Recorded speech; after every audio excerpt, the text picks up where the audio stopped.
In this video, let's learn how do we find 156 divided by 2 using the long division method. To do this, at first we will write down the numbers in this way. See that 1 is less than 2, so let's consider the numbers 15. We know that 2 times 7 is equal to 14. Subtract, we get 1. Now this 1 is less than 2.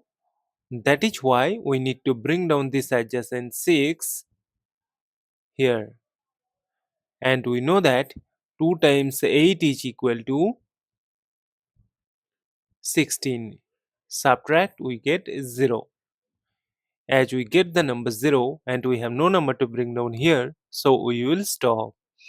Therefore, 156 divided by 2 is equal to this number 78. And this is our final answer. Thank you for watching. Please like, share and comment on the video. Also do subscribe our channel.